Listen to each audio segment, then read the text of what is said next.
আসসালামু আলাইকুম। স্বাস্থ্য সহকারী পদসহ বিভিন্ন পদে 5টি ক্যাটাগরিতে আবারও নতুন একটি সার্কুলার প্রকাশিত হয়েছে, যেখানে সম্পূর্ণ বিনা অভিজ্ঞতায় শুধুমাত্র এসএসসি এবং এইচএসসি পাস থাকলেই আবেদন করার সুযোগ থাকছে। এছাড়াও অষ্টম শ্রেণী পাস থাকলেও আবেদন করতে পারবেন। তো বন্ধুরা, আজকের এই ভিডিওটিতে আমি এই সার্কুলার সকল বিষয় নিয়ে আলোচনা করতেছি। আপনাদেরকে ভিডিওটি প্রথম থেকে শেষ পর্যন্ত দেখার জন্য অনুরোধ রইল, এবং এখন পর্যন্ত যারা যারা আমাদের এই চ্যানেলে নতুন সদস্য আছেন তারা অবশ্যই চ্যানেলটি সাবস্ক্রাইব করে পাশে থাকা বেল আইকনটি অল করে দিন।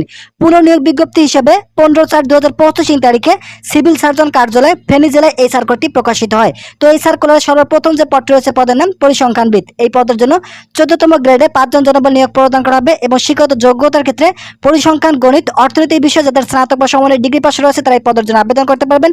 এছাড়া কম্পিউটার চালানোর দক্ষতা থাকতে হবে। দ্বিতীয় নম্বর যে পদটি রয়েছে পদের নাম অফিস সহকারী কাম কম্পিউটার মুদ্রাক্ষরিক। 16তম গ্রেডে 6 জন জনবল নিয়োগের লক্ষ্যে এই সার্কুলারটি প্রকাশিত হয়েছে।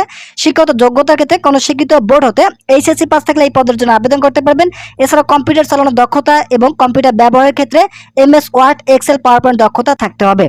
টাইপিং এর ক্ষেত্রে প্রতি মিনিটে বাংলায় এবং ইংরেজিতে উভয় 20 শব্দের গতি থাকলে আবেদন করতে পারবেন। তৃতীয় নম্বর যে পদটি রয়েছে পদের নাম গাড়ি চালক। এই পদের জন্য 16তম গ্রেডের 4 জন জনবল নিয়োগের লক্ষ্যে সার্কুলারটি প্রকাশিত হয়। শিক্ষাগত যোগ্যতার ক্ষেত্রে শুধুমাত্র অষ্টম শ্রেণী পাস থাকলে এই পদের জন্য আবেদন করতে পারবেন। এছাড়া আপনাদেরকে হালকা বৈধ ড্রাইভিং লাইসেন্স থাকতে হবে, এবং অভিজ্ঞতা সম্পন্ন চালক প্রার্থীদেরকে অগ্রাধিকার প্রদান করা হবে। চতুর্থ নম্বর যে পদটি রয়েছে পদের নাম স্বাস্থ্য সহকারী। কাঙ্ক্ষিত পদ সিভিল সার্জন কার্যালয় কাঙ্ক্ষিত যে পদটি রয়েছে সেই পদটির নাম হচ্ছে স্বাস্থ্য সহকারী। এই পদের জন্য 16তম গ্রেডে 9,300 টাকা থেকে 22,490 টাকা প্রদান করা হবে, এবং পদ সংখ্যা নির্ধারণ করা আছে 99টি। এই পদের জন্য যারা আবেদন করবেন তাদের শিক্ষাগত যোগ্যতার ক্ষেত্রে শুধুমাত্র এইচএসসি পাস থাকলেই আবেদন করতে পারবেন সম্পূর্ণ বিনা অভিজ্ঞতায়।